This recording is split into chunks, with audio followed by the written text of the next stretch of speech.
right, I'd like to call to order the curriculum subcommittee meeting.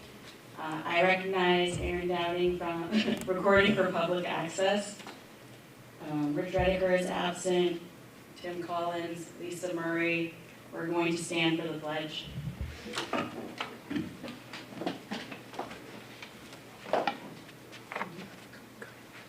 I pledge allegiance to the flag of the United States of America and to the republic for which it stands, one nation, under God, indivisible, with liberty and justice for all.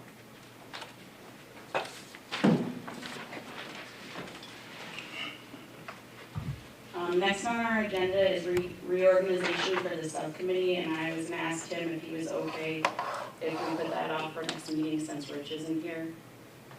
Okay, because I would feel a little bit not nice doing it without him. All right, thank you. Up next is our Early Literacy Consortium update. I'll get us started. Good evening. We have a lot of exciting things happening curriculum-wise, and one of the exciting things that's been ongoing we wanted to share with Curriculum Sub is some of the grant opportunities that we've been able to take advantage of.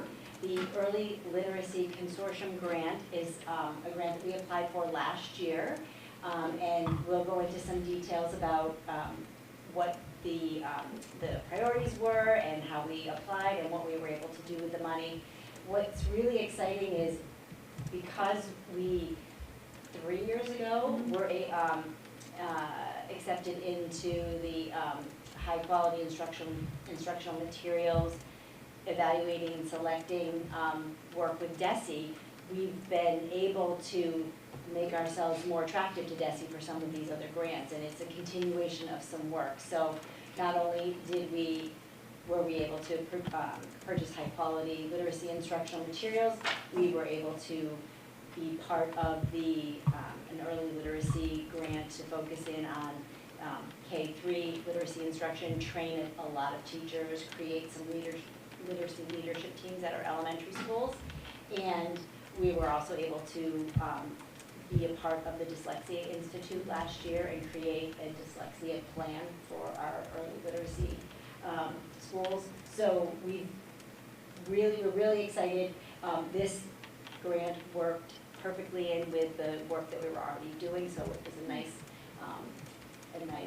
connection, and hopefully will be a springboard to other grants. So I want to introduce Nicole Remillard-Moore, one of our district literacy coaches, and she and Kelly Borowski last year were the leads on taking this grant application on. We worked together on it, and then they ran with it, and so Nikki is going to share the process, and then we can answer any questions you have. Thanks for having me, guys. We're excited to share all this good work. Yeah.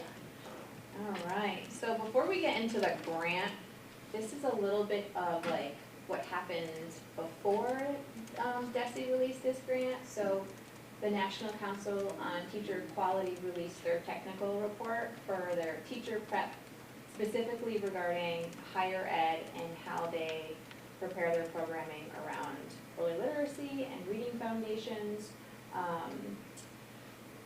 From that report, the Globe released an article about just a summary of the colleges and where they fell in a rating of how they were preparing teachers. Only 3 institutions were given a grade of an A. So Gordon College, Worcester State University, and then BPAP University. And a lot of other colleges that were looked at for their programming were giving D's and F's. So it was really a moment for the state to say, wait a minute, what is going on? How are we supporting higher ed and our teachers on the ground and giving them really strong teacher candidates? And that's where the Early Literacy Consortium grant came to be. We think this was released in the winter. It was a very quick turnaround for the grant. So we started thinking about it, talking about it in February, March. It was due March 15th. and we were awarded in May. So it was really, really quick. We had to really, really hustle. These are the purpose of the grant, and this is all the information that DESE provided to districts who wanted to apply. But essentially, it was to develop, launch, and sustain partnerships between districts and then sponsoring organizations. Sponsoring organizations are the higher ed institutes. Really, it was a grant to support like a pipeline of teachers who are in teacher prep programs right into public schools. So preparing, hiring, and then employing teachers in elementary, early childhood, moderate disabilities, in pre-K to 8 settings. Really, they wanted us to focus on improving the teacher prep programs with evidence-based early literacy instruction, and then focusing on best practices. So the hope was that if they were able to create partnerships with districts, we could help give teacher prep programs a lot of on-the-ground experience in what we do day to day. The other part was making sure that we had high-quality instruction in the districts that were partnering with us, and then making sure it was more than just a year. So really that multi-year collaboration.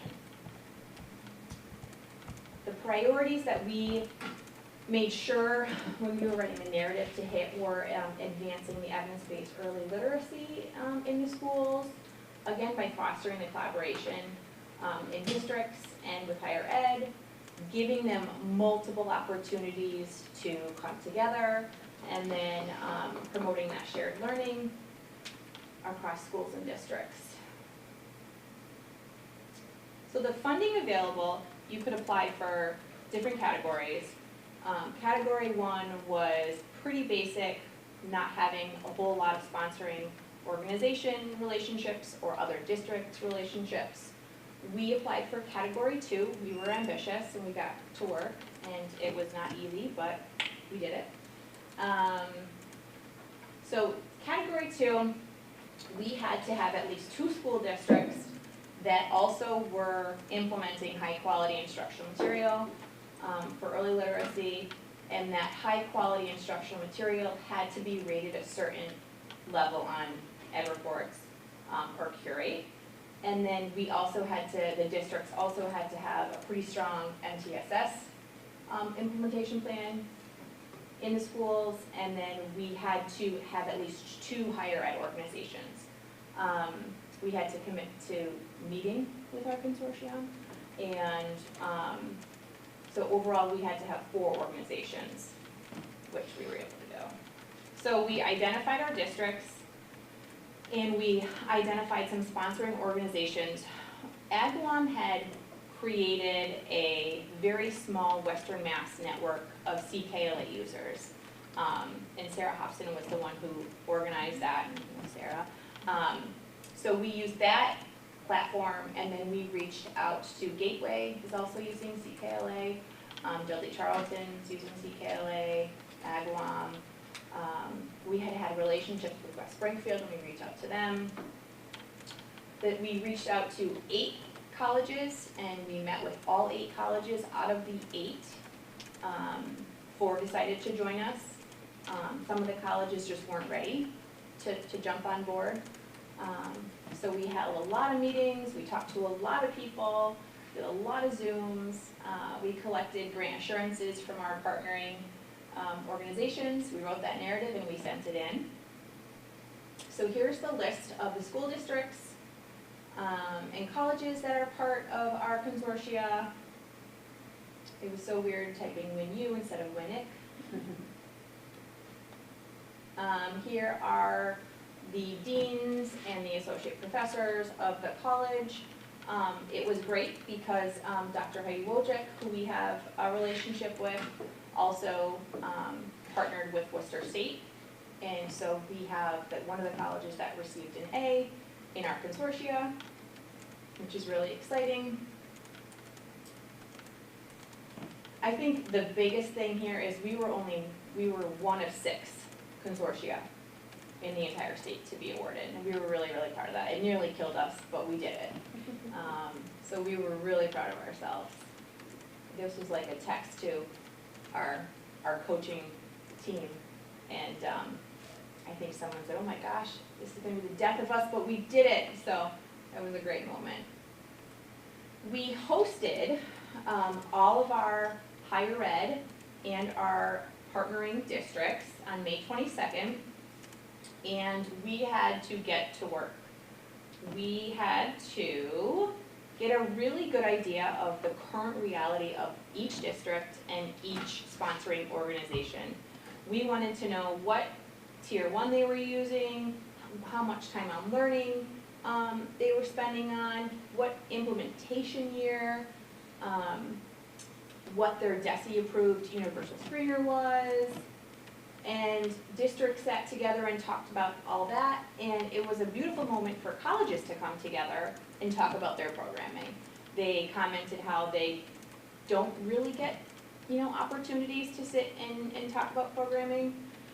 So it was interesting about what they were talking about for literacy courses. How many literacy courses do your candidates have to take in order to become a licensed teacher?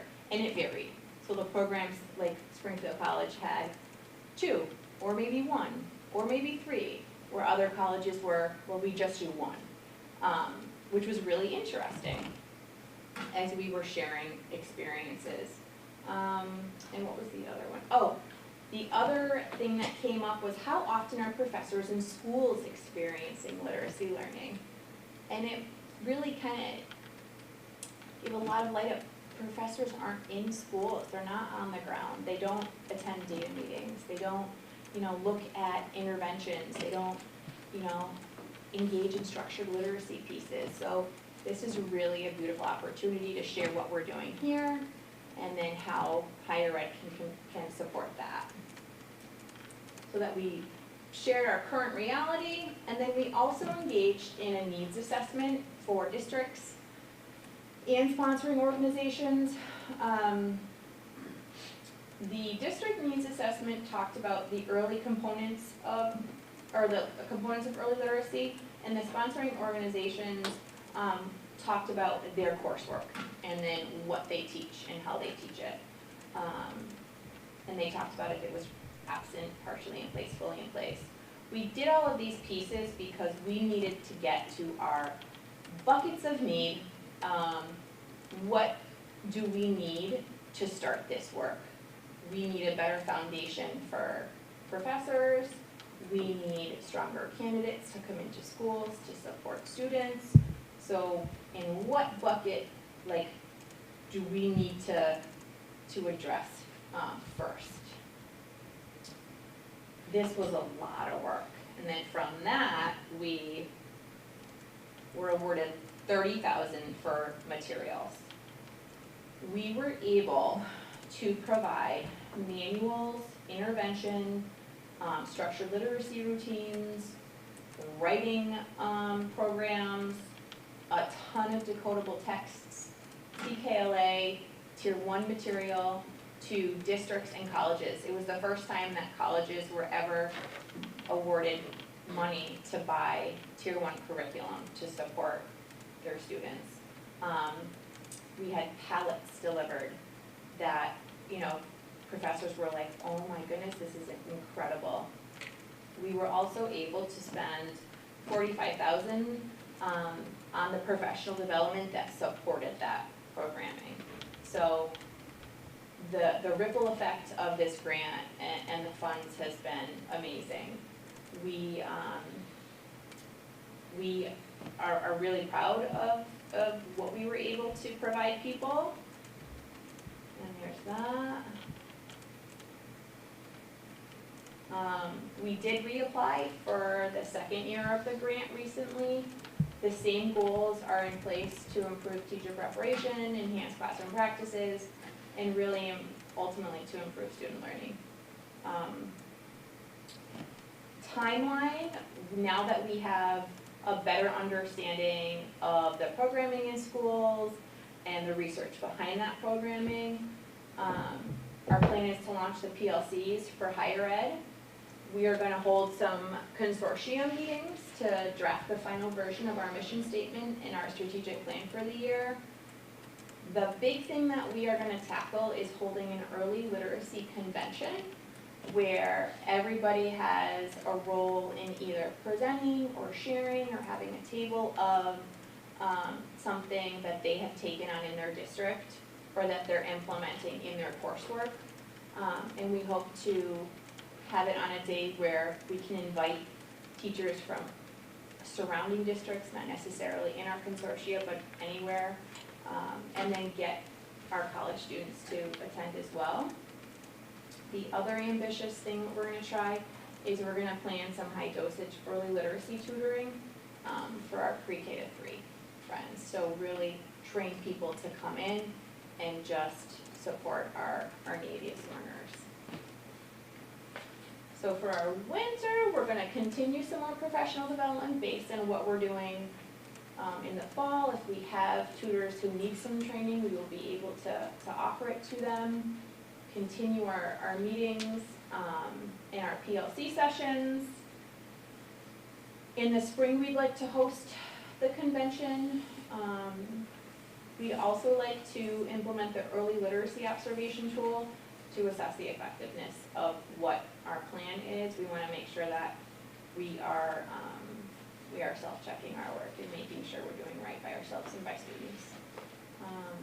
And our continued operation of the tutoring program, and really strengthening our teacher prep candidates to come in and feel really confident about what they're doing so that they can open up a high quality instructional material and be ready to go. They can look at their universal screening data and understand, okay, I know what I have to do with my students now, and be as responsive as they can be to our students who are in front of them.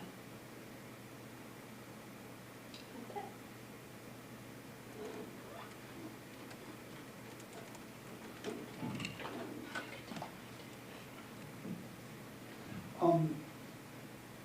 Are the professors coming to the schools? That's the goal.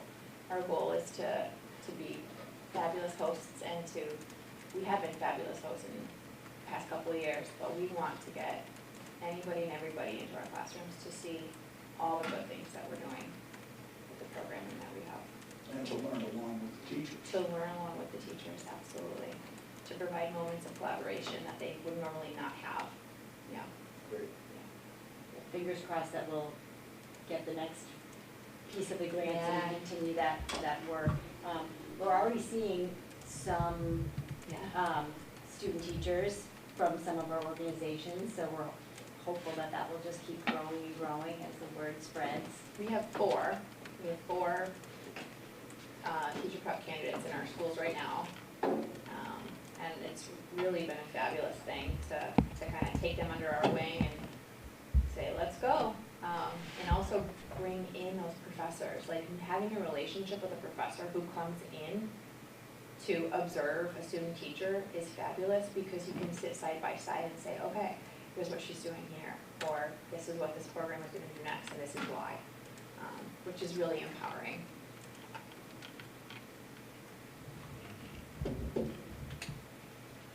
I don't have too many questions because I'm in a district that is doing this, so I'm on the other side. And I'm in the Writing Revolution book club at my school, so we're... How is it going? Okay. But the PLCs for higher ed, have they never been meeting before? They have never, it was such an interesting moment to see colleges who are only a couple miles apart from one another meet for the first time and talk about their programming. They were saying, well, what do you do about this foundations class? Do you teach Scarborough's Road? Not really. How deep do you go in this pedagogy? So it was nice to hear. We had a great conversation. All the school districts were asked the question of why are you still making teachers write lesson plans? Why do you have them do this? It takes up so much time in the formatting. When you're on the ground, you don't necessarily have to write out a lesson plan every day. Here's what we think would be really beneficial. And, that sounds great. Yes, we'll incorporate that. So You have to have high quality instructional materials You have to have to be able to have the foundation Yeah. to do that. But then helping student teachers learn how you take that lesson and you don't use it as a script, you internalize it and do the work needed to meet the needs of the students in front of you and still meet the learning goal. So it's a lot of exciting Right, opportunities. instead of lesson planning, it's more like unit overview and lesson Yes. internalization than making sure your formatting is correct. Yes. Yeah. The high dosage early literacy tutoring program, Uh-huh. what are you, what? So we're hoping that we can hire reading tutors who would specialize in reading intervention to support more support in that area, whether it be a win block or something before school, after school, something that supports more support. It's just time is a huge piece of the puzzle, and sometimes we don't have the time, and with the teachers we have in the building, so. And also, I think we're, Sorry, oh, Lisa. no, Go ahead. we've seen some really good success with the win blocks, with the progress monitoring.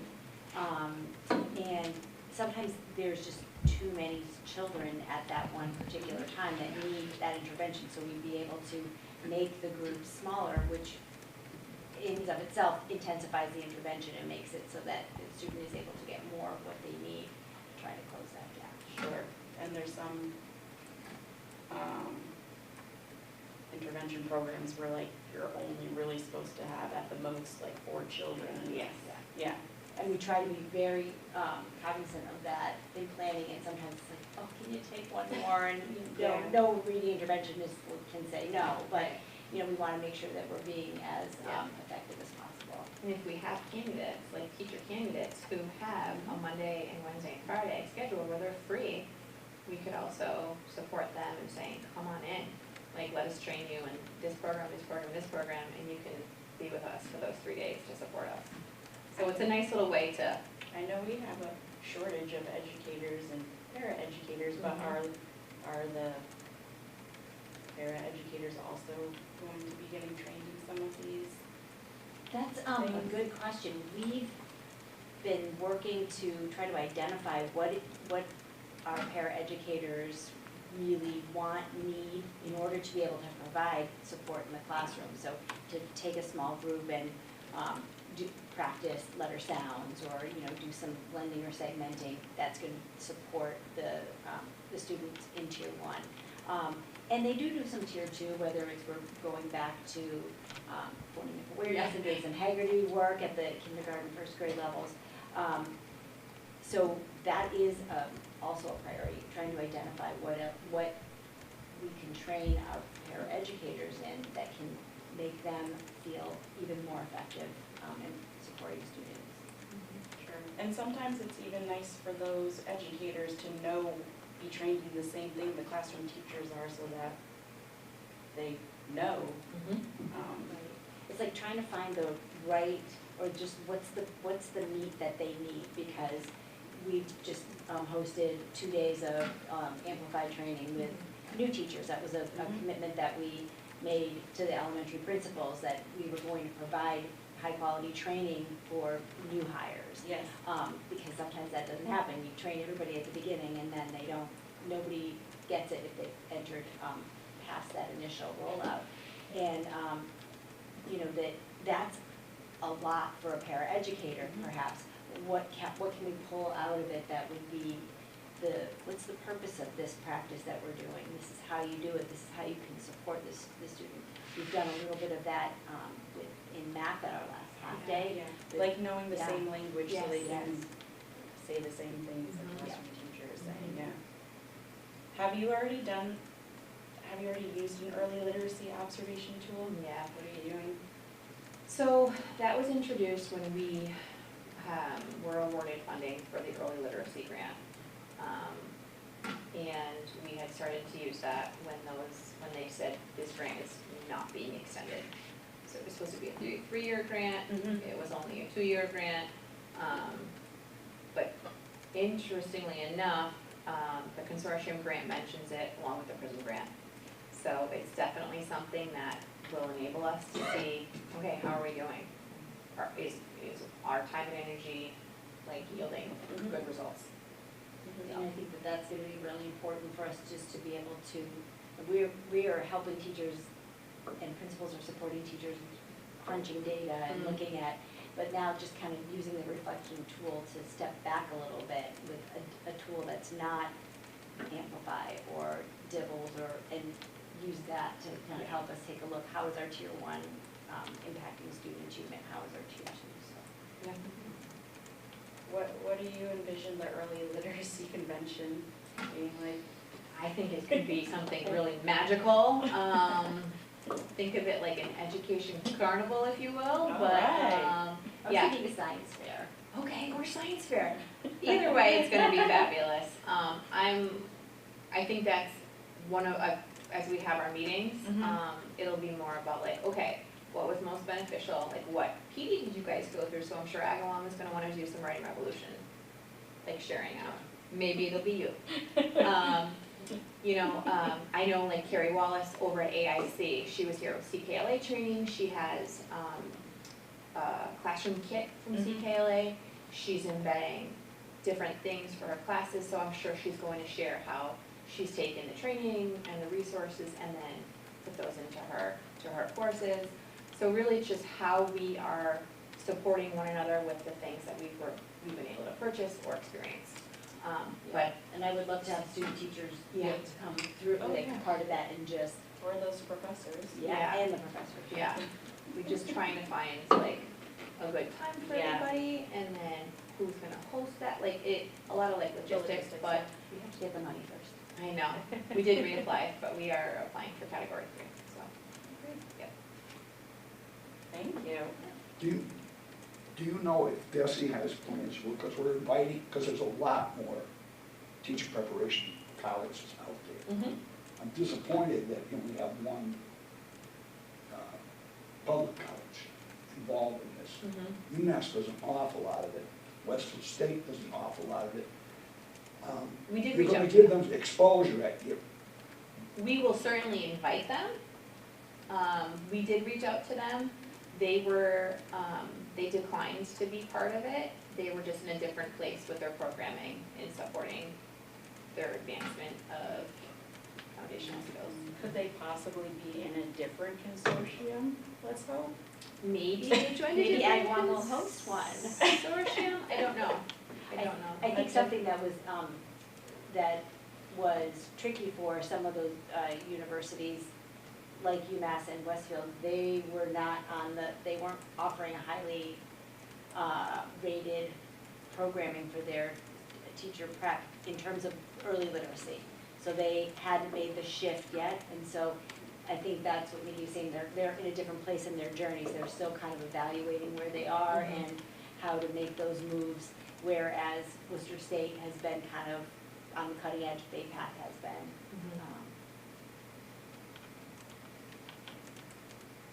Great. Thank you for all of the work that you put into this, and I understand Kelly, how yeah. those grants deadlines are not fun. So, appreciate that a lot. Yeah, Kelly and Nikki worked very hard on it, so, and we're really excited to. and I'm very, very, very, very pleased that we're going to get professors who are training our new teachers to be back in the classroom and see it, the actual work. Yeah, isn't that the exciting part? Yeah. Yeah, we're excited. We're excited.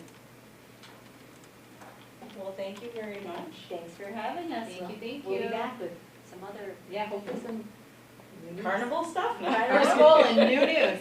And some dyslexia information Him too. too? Okay.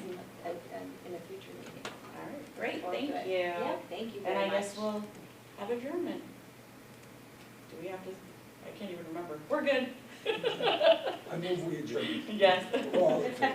Yes, there's two of us, so it's kind of like, Yeah, what do you?